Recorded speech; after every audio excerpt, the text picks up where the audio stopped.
Capítulo 2927 Mentiras e Verdades, Parte 1. Depois que a escama de um dragão é eliminada, uma nova cresce da mesma raiz, usando a condutividade de mana alcançada pela escama antiga como seu ponto de partida.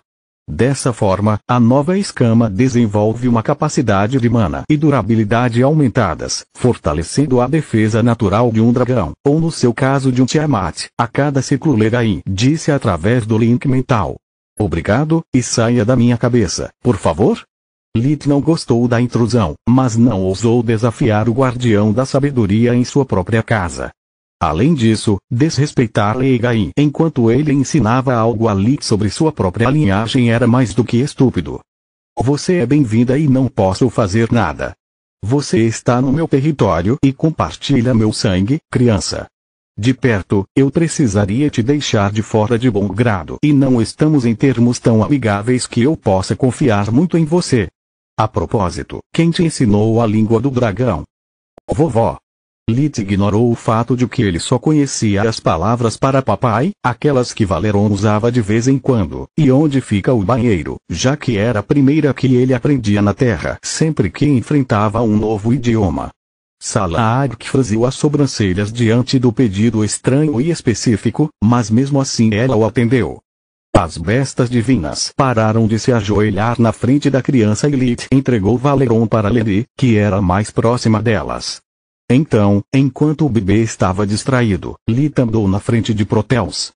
Em sua forma humana, o pai de todos os doppelgangers tinha os olhos prateados de Trude, o cabelo esmeralda de Jormung e tinha uma semelhança com ambos que fez Lit lutar entre conjurar Ragnarok em sua mão e se desculpar.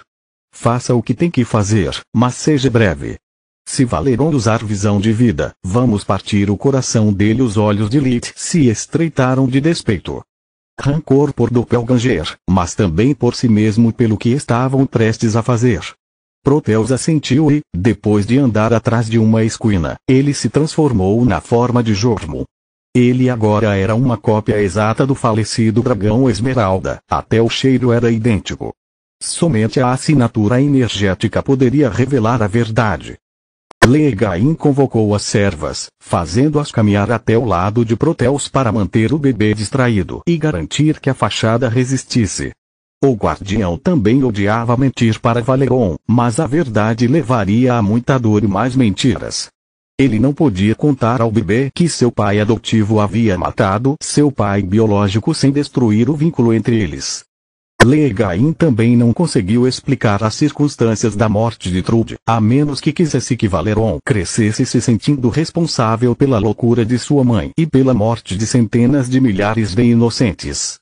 O sangue de dragão que corria nas veias de Valeron e Ezia os tornou mais inteligentes e lhes deu uma memória inigualável em comparação a crianças normais, mas também os privou da bênção do esquecimento que sua tenra idade geralmente garantia. Em ar. Proteus / Jormung disse enquanto estendia os braços. Dia. O bebê lutou para se livrar do abraço do Thunderborn e alcançar seu pai. Papai. Senti tanto sua falta. Proteus derramou lágrimas que teve que enxugar antes que caíssem de seu rosto e voltassem a ser a gelatina que realmente eram. Você tem sido uma boa criança. O padrinho Lit está te tratando bem. Sim.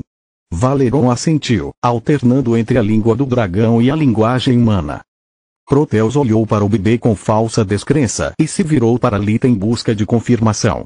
Ele é melhor que bom. Ele é perfeito. Valeron riu daquelas palavras e arrulhou enquanto seu pai beijava sua cabeça. Sinto muito por estar ausente com tanta frequência, mas sua mãe precisa da minha ajuda e não posso deixá-la sozinha.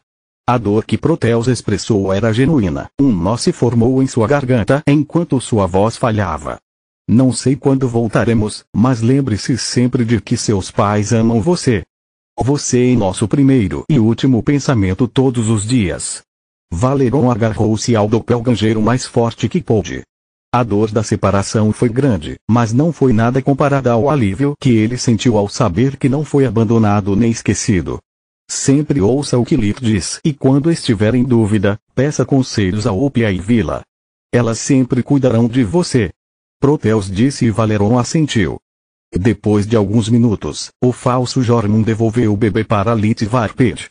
Valeron fugou um pouco, mas o cheiro ainda persistente de seu pai lhe deu esperança, enquanto o de seu padrasto tranquilizou o bebê de que ele tinha uma família amorosa e um lar. Vendo como o bebê se agarrava a Lith em busca de conforto, o ressentimento das bestas divinas derreteu como neve sob o sol da primavera. Os antigos generais de Trude sabiam o que eram o passado de Valeron e que não podiam lhe oferecer nenhum futuro a não ser seguir os passos de sua mãe. Eles esperaram Valeron dormir antes de conversar, mas não demorou muito. O bebê se cansava facilmente e o turbilhão de emoções o deixou exausto. O que você quer, Tiamat? Leari disse a última palavra com tanto ódio que soou como assassino. Primeiro, explicações estão em ordem. Legain, você pode, por favor, contar ao Fio o que você fez depois que eu destruí o Grifão Dourado? O Fio, você se importa em explicar aos seus antigos associados como você ganhou sua segunda chance? Claro.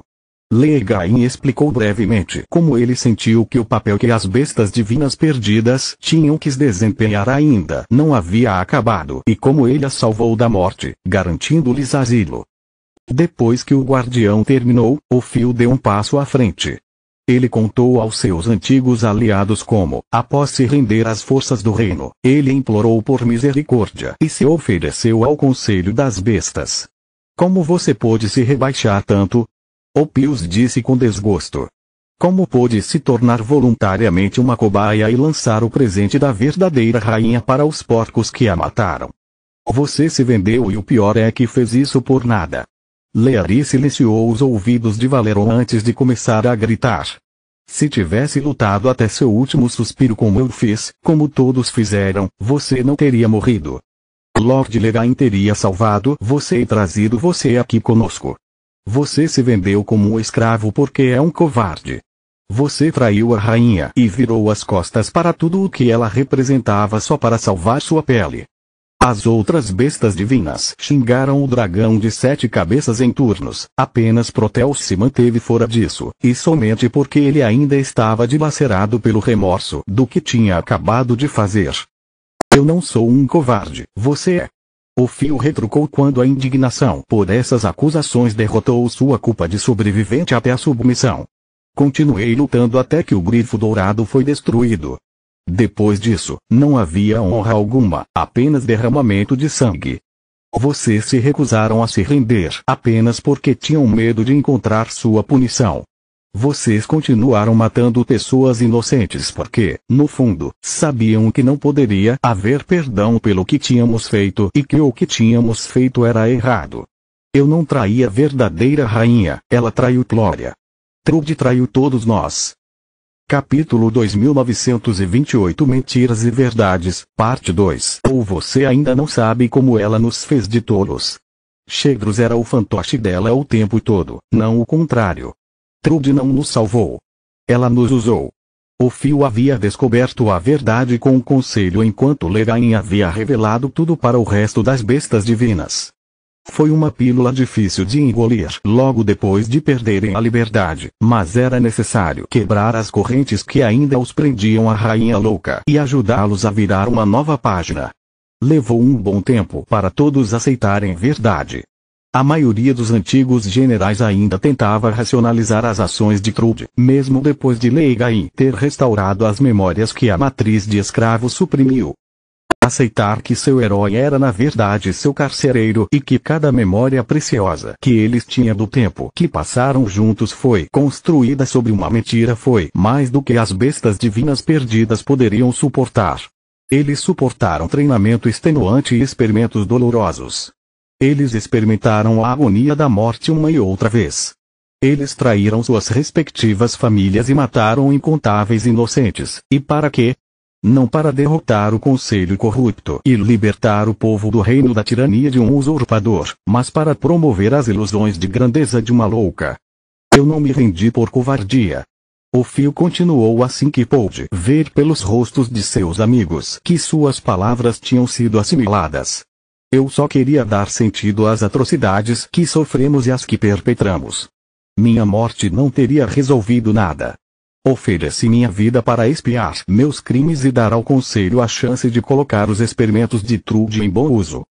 Se as hidras encontrarem uma maneira de evoluir para bestas divinas, mais cedo ou mais tarde o resto das espécies menores farão o mesmo e inúmeros jovens serão poupados da crueldade de seus supostos mestres.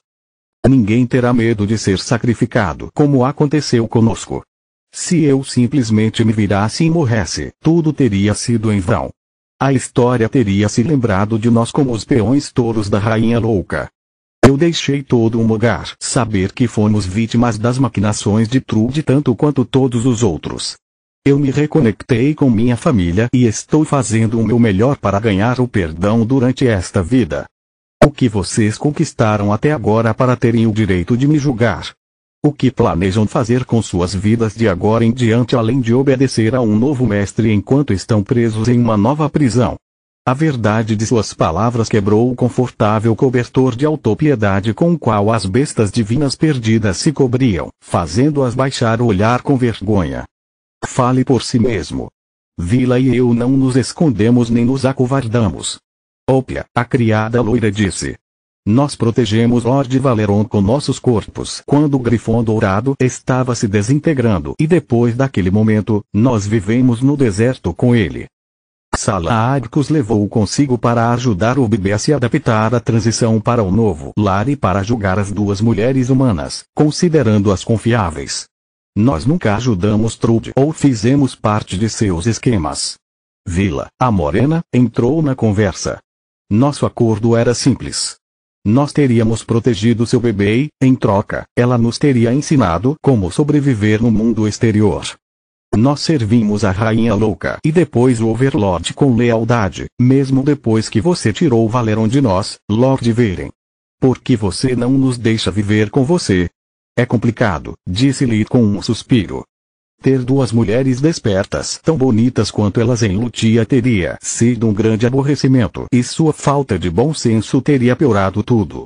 Se elas deixassem escapar o nome de Trude ou a identidade de Valeron, teria sido um pesadelo. Por último, mas não menos importante, Lit não confiava neles quanto à existência da torre e não queria ter o trabalho de encontrar uma desculpa plausível toda vez que levasse as crianças com ele para a floresta de Traven. Complicado como? Vila perguntou confusa.